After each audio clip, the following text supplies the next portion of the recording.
ગોડાદરાના દેવત ગામે 1000 રૂપિયા ઉધાર આપવાનો ઇનકાર કરનાર કાકા સસરાને નજીકમાં રહેતા જમાઈએ ટૂંપો આપી રેસી નાખ્યો હતો.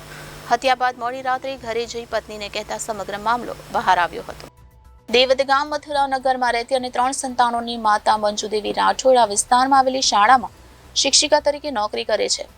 ઉત્તરાયણની રાત્રે 9:30 વાગે મોહલ્લામાં જ રહેતો જેઠની પુત્રી ગિરજાદેવીનો પતિ સુનિલ ગણેશીલાલ રાઠોડ તેમના ઘરે આવ્યો હતો અને આ શિક્ષિકાના પતિ છોટુ કૈલાસીરામ રાઠોડ પાસે 1000 રૂપિયા ઉધાર માંગ્યા હતા.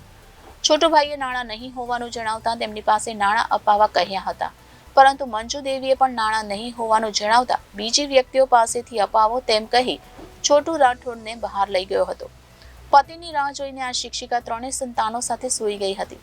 રાત્રે 11:15 વાગે મોહલ્લામાં રહેતી નણંદ કમલેશી દેવી ગિરિરાજે ઘરનો દરવાજો ખખડાવ્યો હતો અને કાકા છોટુ રાઠોડની ડેડ બોડી ઘરથી થોડી દૂર ખેતરની બહાર પડી હોવાનું જણાવતા તેઓ ત્યાં દોડી ગયા હતા. સાથે ગયેલા જમાઈ સુનિલે જ આ હત્યા કરી હતી. હત્યા બાદ તેણે ઘરે જઈ પત્નીને જાણ કરતા તેની પત્નીએ પરિવારના અન્ય સભ્યોને જાણ કરી હતી.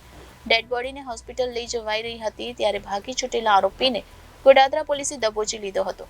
પોલીસ સૂત્રોએ આપેલી માહિતી પ્રમાણે કાકા સસરા સાથે સાળો યોગેશ કામ કરે તે પસંદ નહીં હોય સુનિલને મન દુઃખ હતું, જેને લઈને ઝઘડો પણ થયો હતો. તેમાં 1000 રૂપિયા ઉધાર નહીં આપતા ખેતર પાસે લઈ જઈ તારને ફેન્સિંગથી ટૂંપો આપી દીધાનું કબૂલ્યું હતું. ઇન્સ્પેક્ટર જે.સી. જાદવે વધુ તપાસ કરી છે. Reporter Hitesh Prajapati, Janadesh news, Surat.